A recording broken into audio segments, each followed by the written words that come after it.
이 로마서는 우리 기독교 그 본질, 핵심을 너무나 잘 분명하고 순수하고 깊이 있게 설명을 잘 해놓은 책으로 아주 유명합니다.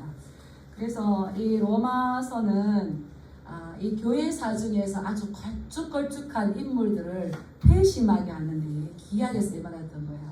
우리가 잘 아는 어거스틴, 성 어거스틴이라고 하는데 그는 이제 시대에 방탕하였다. 아주 방탕한 그런 사람이었는데 이 로마서의 말씀, 이제 로마서 13장 12, 13절 말씀을 읽고 변화되었어요.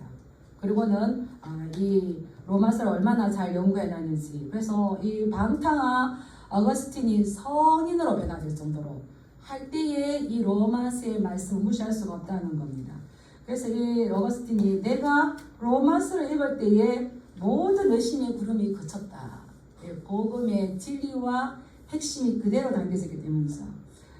그리고 또한 마틴 루터도 뭐라고 했냐면 내가 신약 중에서 가장 중요한 성경을 발견했다. 이 로마서다. 그래서 이 성경이 이 반지라고 생각한다면 이 로마서는 반지에 끼어있는 다이아몬드다. 이 정도로 아주 이 로마서를 좋아했었고요. 그리고 이 로마서를 가지고 오직 의인은 믿음으로 살 것이다. 이렇게 강력하게 이 복음의 핵심을 가지고 종교 개혁을 이끌어갔죠.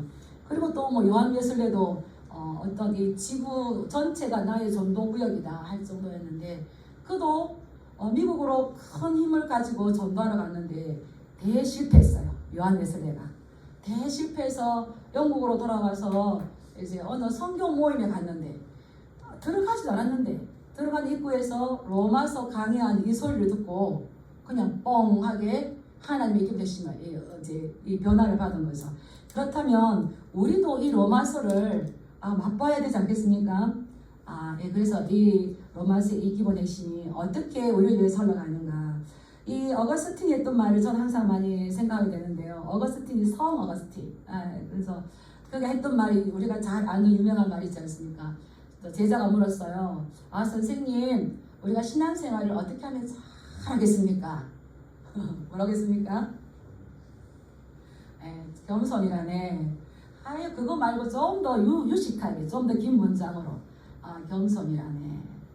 또 좀 더 다른 말씀으로 겸손이라네. 그래서 우리가 신앙생활 할 때에 잘 하는 거는 첫째도 겸손, 둘째도 겸손, 셋째도 겸손.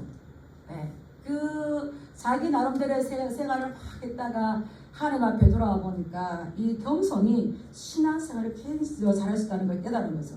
이러한 많은 사람들을 변화시켰는데 이러한 변화를 시킬 수 있었던 이유는 뭔가?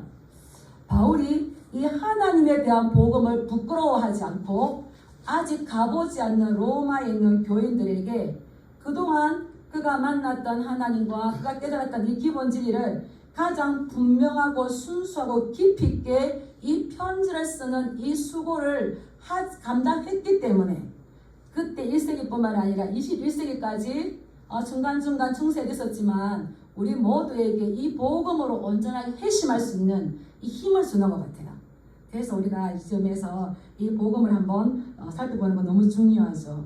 바울은 뭐라고 했습니까? 내가 이 복음을 부끄러워하지 아니하노니. 바울은 복음 때문에 많은 어려움을 당했어요. 생명의 위협도 당하였고, 근데 복음을 부끄러워하지 않고 바울은 뭐라고 했냐면 오히려 나의 자랑은 십자가밖에 없다.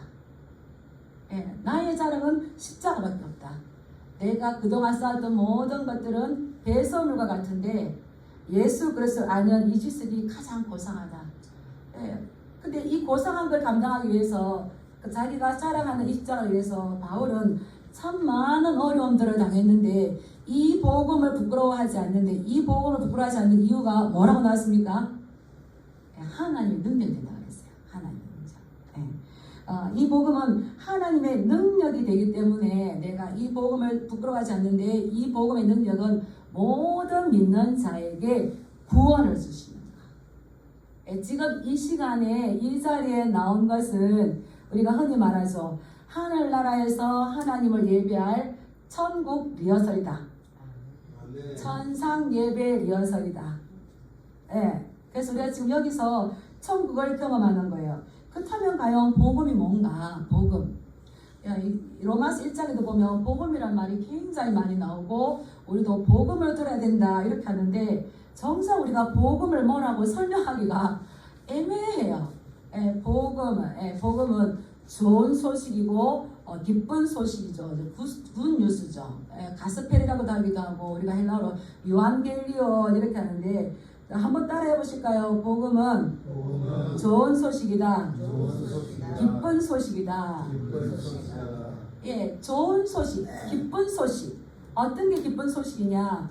이 바울이 이 로마서를 쓸 당시에 이 복음이라는 거, 요한겔리온이라는 말이 기독교 용어가 아니었어요. 아니었고 로마 시대에 써졌는데 어떨 때 이거 기쁜 소식이다 이 말을 쓰냐면 이제 황제가 전쟁에 나갔어요. 큰 전쟁에 나갔는데 안 지고 전쟁에서 이겼어요. 이기면은 빨리 그 전쟁의 기쁜 소식을 우리 황제가 전쟁에 이겼다 하는 소식을 전할 전령사를 먼저 보냅니다.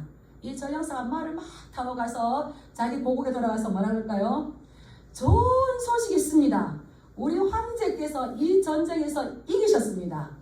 승리하셨습니다. 이제 우리는 더 이상 두려워 떨 필요가 없습니다.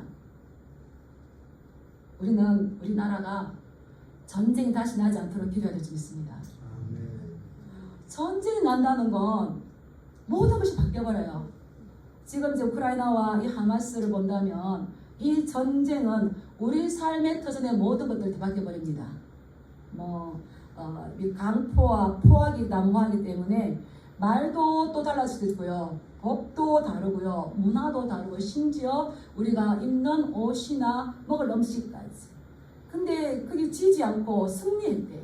얼마나 기쁘겠습니까? 그래서 이 승리의 소식, 좋은 소식을 전해주는 건데 이것을 이제 초대교회에서는 가져와서 우리 예수 그리스도께서 우리를 위해서 승리를 거두셨고 그분의 승리에 동참하도록 우리가 초대받은 것이 이것이 복음이다. 예수님께서는 승리하신 줄 믿습니다. 예. 그래서 왕이 이기면 다 이긴 거예요. 예. 다윗과 골리앗이 싸울 때에 골리앗을 무너뜨렸어요. 그러니까 블레셋 군인들이 다 어떻게 합니까? 도망을 가버려요. 대표자가 졌기 때문에. 근데 우리는 다윗이 이겼기 때문에 이스라엘이 이긴 거죠. 그래서 왕이 이기면 다 했는 건데 아까 우리 장로님도 기다렸어요. 장로님들 다 은혜 받고 훌쩍훌쩍하고 이제 저는 이렇게 뒤에만 하면 될 것 같은데 이미 예수님께서 십자가에서 이 사단의 권세를 이기셨어요. 아멘. 그래서 우리는 다시 이길 필요가 없이 누구만 따라가면 되는 겁니까? 승리하신 그 왕을 따라만 가면 되는 거예요. 그래서 예수님 뭐라고 말씀하시냐면 요한복음 17장 33절에서도 이것을 너희에게 이런 것은 너희로 내 안에서 평안을 누리게 하려 함이라. 세상에서는 너희가 환난을 당하라 담대하라. 내가 세상을 어떻게 하노라? 이겼노라. 이겼다는 거죠. 와, 저도 역시 이게 복음이구나. 제가 이 말씀을 그렇지 생각이 나가지고 이렇게 가서 세상에서는 너희가 환난을 당하라 담대하라. 내가 세상을 이겼노라. 이렇게 하니까 우리 마음이 제 마음이 그렇지. 회복하시기 바랍니다. 예, 세상에서는 우리가 잠깐 환난을 당할 수 있지만 그렇지만 우리는 이겨놓고 싸우는 싸움입니다. 담대하실 축복합니다. 왜냐하면 우리의 왕 대신 예수 그리스도께서 승리하셨기 때문에 이기는 건데 이 복음이 얼마나 중요하면 이러한 복음이 선포될 때에 우리 신령 가운데에서 이 말을 듣고 무너진 마음이 일어서게 된다는 겁니다. 그래서 내 형편을 바라보는 것이 아니라 누구의 얼굴을 바라보게 되는 겁니까? 한번 따라해볼까요? 하나님 얼굴에 있는 그 아름다우심을 바라보게 된다. 하나님의 영광이 아름다우심. 다윗이 그랬잖아요. 내가 평생의 소원이 있는데 주의 성전에서 주의 그 아름다우심을 바라보며 그분을 찬양하는 거예요. 우리가 이 시간에 지금 와서 이렇게 말씀 듣는데 이것이 하나님의 영광의 아름다우심을 우리가 바라보는 거예요. 바라볼 때에 서로 닮아가는 거죠. 그래서 지금 많은 지식인들이 하나님이 없다라고, 천국이 없다라고 하면서 지식인들, 철학인들, 철학자들, 무신론자들이 막 했어요. 그게 세월이 흘러요. 이제 무신론을 주장했던 사람, 진화론을 주장했던 사람, 신은 없다라고 했던 그 사람들이 젊었을 때 막 했어요. 막 했는데 우리 연수가 70이고 강건하면 80인데 날아가니 신속히 날아가는 거예요. 하나님은 천년을 어젯밤에 한순간으로 하시는데 이 천년도 못 사는 인간이 막 큰 소리 쳤어요. 근데 이제 죽음 앞에 딱 봉착해 보니까 하나님이 있다 했을게요, 없다 했을게요? 그분들이 이제는 이론이 바뀌어요. 하나님이 없다고 말할 수가 없다. 예. 하나님이 있는 것 같다. 천국은 있는 것 같다. 많은 철학자들이 하나님 없다, 앞으로 기독교가 망할 것이다 했는데 지금도 이렇게 기독교가 번져 나오고 있는 겁니다. 그래서 지식인들, 참된 지식인들은 하나님을 발견해요. 왜 그럴까요? 따라하겠습니다. 참된 지식은 하나님께로 향하게 한다. 사이비 말고. 그래서 정말 과학자들, 의사들 이런 사람들을 이렇게 연구하고 살펴보고 하다가 우와, 이거는 그냥 생긴 게 아니다. 진화가 아니다. 분명히 창조주가 있다. 이렇게 발견하는 것처럼 지금 이제 이게 많이 뒤바뀌고 있는 거예요. 그래서 하나님 있으면 어디 있어? 나와봐. 주먹을 휘두르고 했던 사람이 나는 이렇게 살 거야. 어떻게 살 것인가? 무엇을 의지하고 살 것인가? 했던 사람이 70이고 강건하면 80이고 날아가니 신속히 가서 힘이 다 빠지고 나니까 이제 제정신이 돌아왔어요. 그래서 뭐라 한다고요? 하나님이 없다고 말할 수 없겠다. 우리는 그래서 솔로몬이 그랬죠. 아직 힘이 있을 때에, 아직 너희들이 뭔가 했을 때에 너의 창조주 하나님을 기억하라. 이 말했던 거예요. 그래서 이 바울이 내가 이러한 복음을 그 창조주 하나님, 그 하나님께서 우리를 위해서 어떤 일을 해주셨는지 예수 그리스도 나도 그래 봤었어. 나도 누구 못지않게 예수 믿는 사람들 잡아서 옥에 가두기도 하고 핍박해 봤어. 근데 내가 저항할 수 없는 그분이 힘 앞에 서 보니까 그분이 진짜더라. 그래서 내가 돌에 침을 당하고 죽을 고비를 넘기고 해도 내가 붙잡을 것은 이 복음이라는 것을 깨달았어요. 그래서 많은 어려움 가운데 있지만 뭐라고 말하는 겁니까? 답을 하겠습니다. 내가 복음을 부끄러워하지 아니하노니. 예, 우리는 어떻게 살 것인가도 중요하지만 내가 어디로 갈 것인가도 너무나 중요한 겁니다. 그래서 이 복음을 부끄러워하지 않는다 이 말이었는데 이 복음이란 말이 신약 시대만 나온 게 아니고 이미 이게 이제 이사야서에서도 이렇게 많이 표현이 됐어요. 그 헬라 성경으로 이렇게 다시 번역돼 만드는 게 70일 성경이라는데 그게 보면 이 복음이란 말이 이제 나오는데 어떨 때 그 말이 나왔는가 잠시 우리가 이 복음이란 말이 출처가 이사야서 말씀을 한번 보겠습니다. 이사야 28장 16절 말씀 참고 말씀 있는데 한번 보겠습니다. 이사야 28장 16절 말씀 같이 한번 읽어볼까요? 시작. 보라 내가 한 돌을 시온에 두어 기초를 삼았노니 곧 시험한 돌이요 기이하고 견고한 기초돌이라 그것을 믿는 이는 다급하게 되지 아니하리로다. 예. 기이하고 견고한 기초돌이 있는데 한 돌을 시온에 두었는데 그것을 믿는 자는 어떻게 되지 않을 것이라고요? 다급하게 되지 않을 것이라는 거죠. 예. 어떤 위험한 일들을 당하지 않을 것이라는 겁니다. 이것이 이사야 선지자를 통해서 하나님께서 이스라엘 백성들에게 주신 말씀이에요. 이때 이사야서의 말씀을 받을 때에 이스라엘의 나라도 우리가 6.25 때 당했던 나라처럼 풍전등화였어요. 굉장히 외적의 침입으로 어려워졌어요. 어려워지니까 이 이스라엘 백성들이 어디로 갑니까? 아수르를 의지하기도 하고 애굽을 의지하기도 합니다. 그런데 내가 시온에 한 돌을 들 건데 너희들은 다른 것을 의지하지 말고 이것을 의지해라. 그를 의지하고 그를 믿는 이는 다급하게 되지 않을 것이고 두려워하지 않을 것이고 수치를 당하지 않을 것이다. 이 약속의 말씀인데, 그렇다면 이스라엘 백성들이 해야 할 건 뭡니까? 이 귀하고 견고한 기초돌 되시는 하나님을 의지하는 거였어요. 이 하나님을 의지할 때에 너희는 수치를 당하지 않을 것이다 라고 말씀하시는 거죠. 이것이 이제 신약시대에 왔어요. 신약시대에 와서 바울이 내가 이 복음을 부끄러워하지 아니하노니 이 복음은 믿는 자에게 구원을 주시는 하나님의 능력이다. 이 말씀하면서 다시 로마서 9장 33절에 또 이 기초돌을 썼는데요. 뭐라고 썼냐면 보라 내가 걸림돌과 거치는 바위를 시온에 두노니 그를 믿는 자는 부끄러움을 당하지 아니하리라. 예, 우리가 신약에서 이 기초돌을 많이 사용합니다. 뭐라고 사용합니까?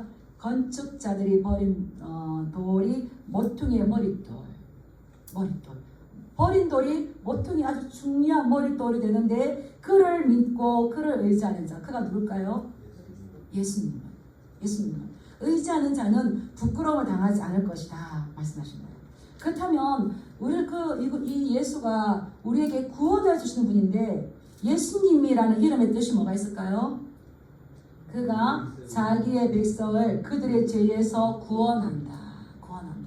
이 예수님을 의지해야 되고 믿어야 되는 이거 이제 이방인 가운데서 복음 안에 들어왔던 이 로마 교인들에게 편지를 통해서 이 이야기를 지금 적어주는 겁니다.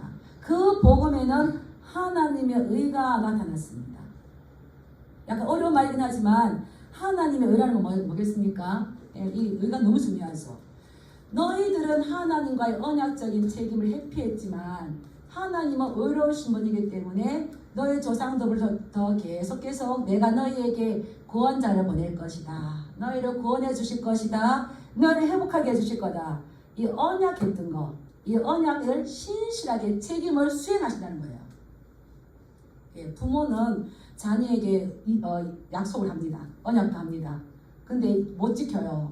왜 못 지킬까요? 사랑이 없어서 못 지키는 게 아니라 능력이 없어서. 마음은 다 해주고 싶은데 능력이 없어요. 근데 우리 하나님은 능력이 계시는 분이에요. 그래서 구약시대부터 쭉쭉 하나님의 의, 내가 너희를 신실하게 지켜줄 것이다. 구원해 주실 것이다. 이것을 드러내 보여주는 게 이 복음에 있는데 구원자로 누구를 보내주셨습니까? 예수 그리스도. 그래서 그를 믿는 자는 부끄러움을 당하지 않을 것인데 그를 믿지 않는 자들이 있어요. 그를 믿지 않는 자들에게는 하나님께서 무엇을 내린다고 했는지 우리 18절을 읽어보겠습니다. 18절 시작. 하나님의 진노가 불의로 진리를 막는 사람들의 모든 경건하지 않음과 불의에 대하여 하늘로부터 나타나나니 19절 이는 하나님을 알만한 것이 그들 속에 보임이라 하나님께서 이를 그들에게 보이셨느니라. 하나님의 진노가 하늘로부터 그들에게 일어난다고 했는데 왜 하나님께서 그들에게 이 진노를 보이신다고 했습니까? 19절에 보면 그 이유는 이 말인 거예요. 왜 진노를 내리냐면 그들 속에 하나님을 알만한 것들을 보여주셨다고 그랬어요. 그들에게 보여주셨어요. 그렇다면 이들이 하나님을 부인하는 것이 하나님을 몰라서 부인하는 것이 아니라 어떻습니까? 알만한 것들을 그들 속에 보였고 그들에게 보이셨는데 내가 하나님을 인정하지 않는다는 것은 의도적으로 하나님을 모른 채기 때문이라는 겁니다. 그걸 뭐라고 말했냐면 불의로 진리를 막는 사람들의 모든 경건하지 않은 것. 불의. 하나님의 창조 질서를 어기는 것. 그래서 이 경건이라는 것은 하나님을 경외하고 하나님을 사랑하고 창조주 하나님을 신하는 건데 이 모든 것들이 하나님을 알만한 것들이 그들 속에 분명히 보여졌음에도 불구하고 나는 하나님 모릅니다. 의도적으로 원치 않은 거죠. 그래서 하나님은 이 구원은 모든 사람들이 필요하기 때문에 이미 자연 만물 가운데에서 하나님 어떤 분이신지를 정확하게 보여주셨어요. 어떻게 보여주셨는지 또 20절 한번 읽어볼까요? 시작. 창세로부터 그의 보이지 아니하는 것들 곧 그의 영원하신 능력과 신성이 그가 만드신 만물을 분명히 보여 알려졌나니 그러므로 그들이 핑계하지 못할지니라. 예, 이 어거스틴이 로마서 말씀을 읽다가 어떤 말씀에 그가 큰 깨달음을 읽고 회개했냐면 말씀을 펴서 읽었어요. 예, 잘 나가던 방탕하라고 그랬잖아요. 근데 어떤 말씀을 읽었냐면 밤이 깊고 낮이 가까웠으니 그러므로 우리가 어둠에 이르렀고 빛의 갑옷을 입자. 낮에와 같이 단정히 행하고 방탕하거나 솔치하지 말며 음란하거나 호색하지 말며 다투거나 쉬지하지 말고 오직 주 예수 것으로 옷 입고 이렇게 나오는 거예요. 예, 낮에와 같이 단정히 행하고 방탕하거나 술 취하지 말라. 말씀을 드렸어요. 이제 깨닫고 보니까 누구에게 하는 말인 겁니까? 자기 자신에게. 이제 밤이 깊고 낮이 가까웠어요. 이 낮이 가까웠어요. 이제 하나님을 만날 때가 가까웠어요. 느꼈던 것처럼 우리가 모른 체 하는 것이 아니라 하나님께서 이렇게 말씀하세요. 우리가 정말 몰랐을까요? 제가 그 욥기에 나오는 말씀을 좋아하는데 하나님께서는 욥도 그래요. 그 욥기에서 보면 한 번 말씀하시고 두 번 말씀하시고 꿈으로도 말씀하시고 환상으로도 말씀하셨는데 사람은 관심이 없었더라. 내가 어젯밤에 꿈을 꾸었는데 막 희미하게 더더욱 알 수 있는데 에이 뭐 그렇지 라고 하는 것처럼 그래서 하나님께서는 창세 때부터 하나님의 능력과 하나님은 어떤 분인지를 분명히 만물 가운데 보여줬기 때문에 우리가 핑계할 수 있다 핑계할 수 없다 몰랐습니다 라는 것은 하나님 앞에 성립되지 않는다는 겁니다. 분명히 알려졌는데 이것을 칼빈은 뭐라고 했냐면 따라했습니다. 종교적 시한. 우리나라는 그 종교심, 우리나라는 종교심이 엄청 강한 것 같아요. 그래서 저도 어릴 때 보면 뭐든지 보고 빌어요. 이거 비는데 왜 그렇게 빌까요? 하나님을 바라보지 못하지만 하나님께서 주셨던 종교적인 씨앗이 있는 거예요. 그래서 막 큰 나무 보면은 막 빌고, 저도 어릴 때 저희 어머니가 뭐 달맞춤을 빌어요. 하늘에 일월 성식도 막 빌어요. 그리고 또 하늘 그날에 뭐 점을 쳐요. 뭐 이렇게 한줄 태워가지고 잘 올라가면 오늘 웃어 좋겠다 하고 좋아하고 뭐 이런 거 종교심. 근데 그것은 누가 지금 씨앗을 뿌려놨기 때문인 겁니까? 하나님께서 뿌려놨기 때문인데 마치 어린아이가 세상에 태어나면 그는 본능적으로 엄마 아빠를 찾습니다. 본능적으로 엄마 아빠를 찾아요. 그리고 우리 속에는 이 하나님에 대한 이거 알고 있어요. 애기가 울면서 엄마야 하듯이 우리는 큰일이다 좀 뭐라 그럽니까? 아이고 하나. 그래서 만물 가운데에 이게 분명하게 보여져서 알려졌는데 지금은 많은 사람들이 그렇게 못 깨달아요. 왜 그러냐면 점점 이게 더 많이 타락해서 어두워졌거든요. 그래서 어떤 학자는 이걸 뭐냐, 하나님의 지문이다. 하나님의 지문을 새겨놨다. 제가 책을 보다가 이렇게 하나 발견한 게 있는데, 이제 우리가 이 전화, 애플, 아이폰, 뭐 애플 이거 그 공동체 창립자였던 스티브 잡스가 이제 암에 걸려서 죽게 되었어요. 죽게 되었을 때에 자기 전기문을 쓰는 친구에게 이렇게 말했대요.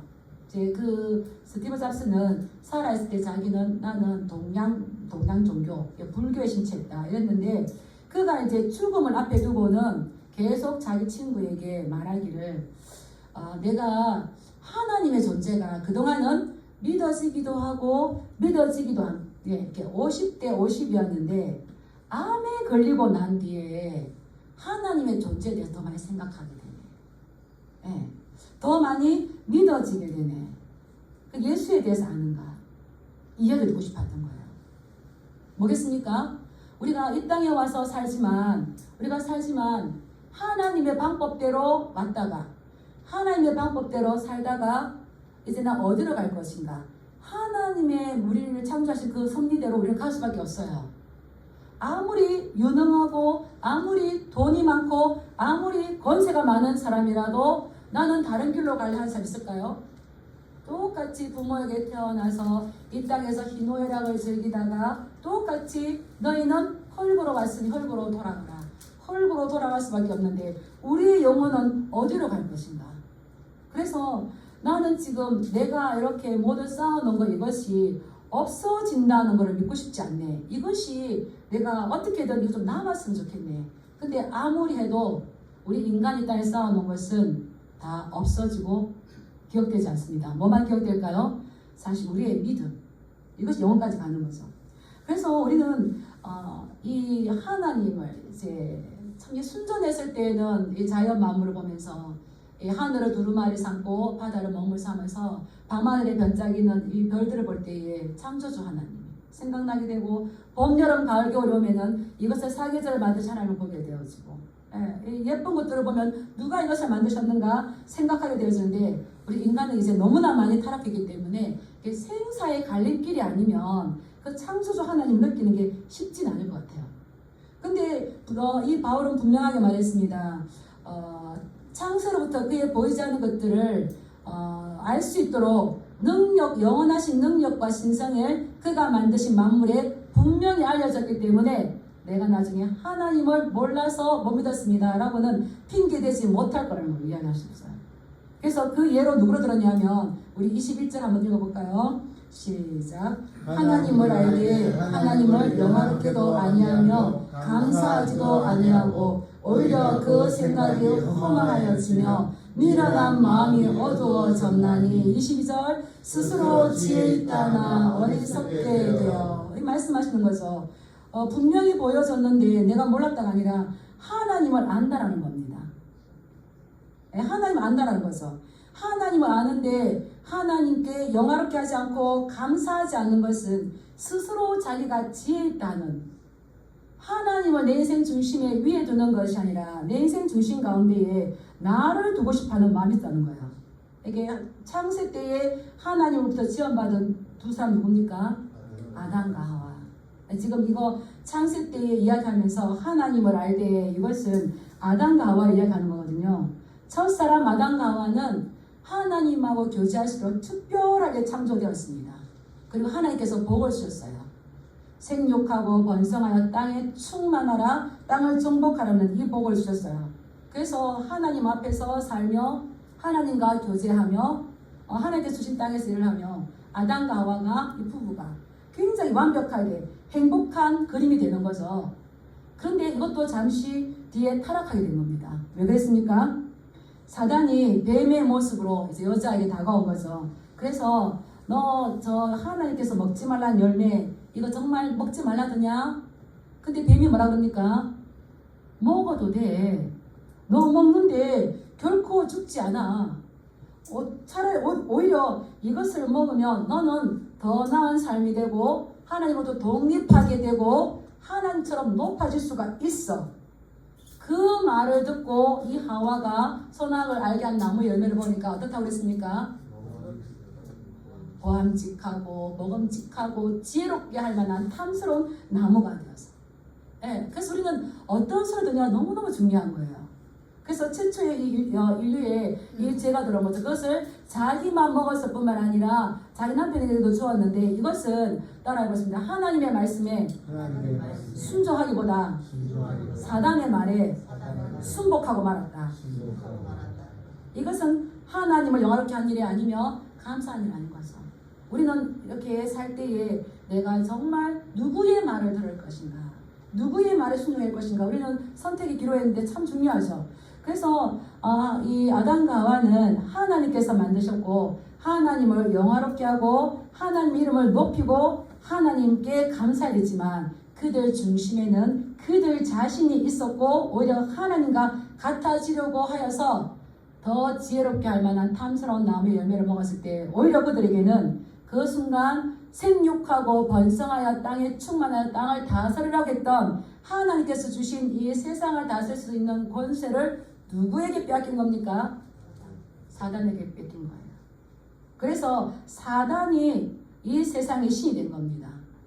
하나님께서 신적 능력을 주어서 이 세상을 다스려야 했던 그 권세를 주었음에도 불구하고 이 아담과 하와가 사단에게 순복하고 사단에게 굴복함을 통해서 사단이 세상의 신이 되어버렸는데 왜 사람들이 이 하나님의 복음을 모르느냐? 고린도서 4장 4절에 보면 그 중에 이 세상 신이 믿지 아니하는 자들의 마음을 혼미하게 하여서 그리스도의 복음의 광채가 비치지 못하게 한다는 거죠.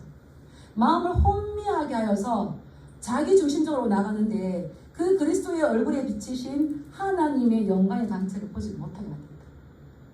좀 어려운 것 같지만 우리가 하나님을 발견하지 못하는 건 사실 우리 속에 누가 지금 우리의 마음을 어둡게 했기 때문입니까? 사단에게. 이 세상의 신, 이 세상의 왕이 된 거죠. 근데 놀라운 건 하나님의 일을 반대하는 그 사단의 일을 멸하러 오신 분 누구십니까? 우리가 혈과 육으로 있기 때문에 하나님께서 혈과 육의 옷을 입고 이 땅에 오셔서 이 죽음을 통하여 세력을 잡은 자 사단의 일을 멸하러 오셨다고 히브리서 2장 14절에 있었어요. 이 말씀 한번 외우시면 좋아요. 우리가 그래서 사단에게 굴복하고 사단에게 미혹되어서 마음이 어두울 자가 되는 것이 아니라 예수 그리스도를 의지하여서 죽음을 통하여서 죽음의 세력을 잡은 사단 마귀를 이제 멸해야 되는 거죠. 그러면은 우리 마음속에 있는 것들은 어떻게 되겠습니까? 이제 밝아지는 거죠. 어거스틴이 이렇게 말했어요. 만일 아담이 선행을 계속하기로 결심했다면 하나님께서는 아담에게 선행을 계속할 수 있는 힘을 주었을 것이다. 그러나 아담은 그렇게 하기를 원하지 않았다. 왜 그렇습니까? 자기의 정욕대로. 자기의 정욕대로. 그러므로 하나님께서 그들의 마음의 정욕대로 더러움에 내버려두사. 이런 거죠. 근데 그 결과 이제 이 말씀을 한 번 더 봐야 될 것 같은데 그 결과가 어떻게 됐냐면 하나님보다 더 나아졌습니까? 아담과 하와가 아니에요. 그래서 이 어거스틴은 뭐라고 말했냐면 한번 따라해 보실까요? 우리의 더 큰 자유는 죄를 지을 수 없다는 자유다. 죄를 짓지 않는 자유가 아니라 더 큰 자유. 나는 하나님을 의지하고 죄를 지을 수 없다. 더 강력한 거죠. 그런데 이 아담과 하와가 뭐 안 죽었어요. 뭐 별거 없네 이게 아니라 우리 성경 안 읽어서 그렇죠. 우리 참고 말씀 창세기 3장 23절 24절 한번 보겠습니다. 창세기 3장 23절 24절. 그들은 하나님보다 더 좋아진 것이 아니라 더 나은 삶이 되는 것이 아니라 스스로 지혜 있다 해서 그것을 먹었지만 오히려 어리석은 자가 되어서 이런 일들이 벌어집니다. 창세기 3장 23절 24절 같이 한번 읽어볼까요? 시작. 여호와 하나님이 에덴 동산에서 그를 내보내어 그의 근원이 된 땅을 갈게 하시니라. 이같이 하나님이 그 사람을 쫓아내시고 에덴 동산 동쪽에 그룹들과 두루 도는 불칼을 두어 생명나무의 길을 지키게 하시니라. 이 말씀 우리 무서워해야 돼요. 따먹었네, 그냥 괜찮네 이게 아니고 여호와 하나님이 그 아름다운 에덴 동산에서 기쁨의 동산에서 부족함이 없는 그 풍요의 동산에서 하나님과 함께하는 그 에덴 동산에서 어떻게 하셨다고 그랬어요? 내보냈다고 그랬어요. 그리고 하나님이 그 사람을 어떻게 했다고 그랬어요? 쫓아보내셨어요. 왜냐하면 하나님을 중심에 두지 않고 나를 중심에 두려고 하는 이거는 죄이기 때문에 더 이상 죄와 함께할 수 없어서 쫓아보내신 거죠. 왜 그렇습니까? 성경은 그걸 뭐라고 말합니까? 따라하겠습니다. 하나님을 알되 하나님을 영화롭게도 아니하고 감사하지도 아니합니다. 예, 아담과 하와는 하나님과 교제하면서 모든 영광 하나님께 돌려줬어요. 근데 하나님을 영화롭게도 하지 않고 감사하지 않았어요. 하나님과 함께 행복하시기를 축복합니다. 어떤 심리학자들이 연구를 했는데 어떤 사람이 행복한가 이렇게 한번 연구를 해봤어요. 그래서 세 그룹으로 A, B, C, D 나눠가지고 A, 너는 일주일 동안 너의 삶들 가운데에서 네가 감사한 거 한번 기록해봐라. 그리고 B 그룹에는 네가 일주일 동안 살면서 네가 가장 소중하고 중요하다고 하는 거 한번 기록해봐라. 그리고 C 그룹에는 너는 일주일 동안 네가 살면서 불만스러운 거를 한번 기록해봐라. 기록한 결과 어떤 사람이 가장 행복하게 나왔을까요? 그렇죠. 감사. 내 인생에 내가 중요한 게 있어. 막 기록했던 사람 아니었어요. 감사를 기록하는 거. 감사를 기록하는 거. 그래서 별빛을 주신 하나님께 감사하라. 그러면 뭘 주신다고요? 햇빛을 주시고 햇빛을 주신 하나님께 감사하면 또 뭘 주신다고요? 영원히 세지 않는 영원한 빛을 주시는 거죠. 이 감사가 적은 것부터 감사. 이거죠. 우리는 이 말씀을 받았어요. 그럼 복음을 아는 자라면 우리는 다시 복음으로 돌아가서 하나님을 영화롭게 하고 하나님을 감사하면서 다시 하나님과 영원한 교제를 누릴 때에 그것이 우리 인생의 풍성함이 되며 그것이 영생까지 가는 줄 믿습니다. 아멘. 네. 그래서 바울은 이렇게 말씀했지만 뒤에 우리 25절 말씀 한번 읽어볼까요? 25절 시작. 이는 그들이 하나님의 진리를 거짓 것으로 받고 피조물을 조물주보다 더 경배하고 섬김이라. 주는 곧 영원히 찬송할 이시로다. 아멘. 이렇게 에덴 동산에서 쫓겨났는데 다시 우리를 하나님께로 인도할 구원자가 필요해요. 그 구원자로 오신 분이 누구십니까? 예수 그리스도입니다. 예수 그리스도. 그래서 우리는 이 예수 그리스도를 우리에게 보내주신 이분에게 우리는 해야 할 것은 영원히 그분을 찬양하는 거예요. 찬양하는 거. 그래서 아주 중요한 말을 제가 한번 적어드렸었는데 칼빈이 뭐라고 그랬냐면 우리 영혼의 최고의 행복은 하나님을 닮는 것이다. 누구를 닮기 원하십니까? 하나님. 네. 우리 영혼이 하나님의 관한 지식을 붙잡을 때에 우리도 하나님의 영광스러운 복음의 광채에 빛이 우리에게 비칠 때에 우리도 그 복음의 광채로 비춰져서 가장 행복한 사람이 되는 거예요. 하나님께 감사하시기 축복합니다. 아멘. 모든 영광 그 중심에 내가 아니라 하나님께 영광 돌리시기 축복합니다. 네, 그래서 웨스트민스터 신앙요리 대서열이 문답의 질문이 사람의 제일 된 목적은 무엇입니까? 무엇입니까? 하나님을 영화롭게 하고 영원토록 그분을 즐거워하는 것. 이것이 우리 성도들의 삶의 목적이에요. 그래서 하나님을 영화롭게 하는 게 뭘까요? 시편 51편 23절 한번 읽어보겠습니다. 그 위에 시편 51편 23절. 네, 시작. 감사로 제사를 드리는 자가 나를 영화롭게 하다니 그의 행위를 옳게 하는 자에게 내가 하나님의 구원을 보이리라. 하나님 영화롭게 하게요. 제가요 막 돈 많이 벌어 다이아몬드 반지 해드릴게요. 이게 아니고 하나님을 영화롭게 하는 게 뭐라고요? 감사로 제사 예배 나올 때에 감사하는 마음으로 오셨습니까? 하나님께서 영광을 받으신다는 거예요. 그리고 그러한 자에게 그의 행위를 옳게 하는 자에게 하나님께서 무엇을 보이실 것이라? 영화롭게 하고 하나님을 감사하게 하고 그럴 때에 하나님께서 구원을 다시 보여주시고 이 놀라운 내가 하나님을 최고로 생각할 때에 하나님께서 우리에게 최고의 행복을 주시는 이것 영생까지 주시는 이것 천국까지 주시는 이것을 보고 바울은 이 비밀을 깨달았기 때문에 내가 복음을 부끄러워한다 부끄러워하지 않는다. 예, 지금 21세기 지금 우리 말씀 듣는 저와 여러분은 이 복음을 어떻게 생각하십니까? 자랑하시기 바랍니다. 아멘. 다시 우리는 다른 어떤 것보다 나의 자랑은 오직 예수님의 십자가. 예, 나를 영원히 살게 하셨던 이 하나님의 그 사랑, 예, 그 예수님의 십자가 이것을 자랑하시고 점점점 성숙해 가시는 저와 여러분들 되시길 주님의 이름으로 축복합니다. 아멘. 네, 기도하겠습니다.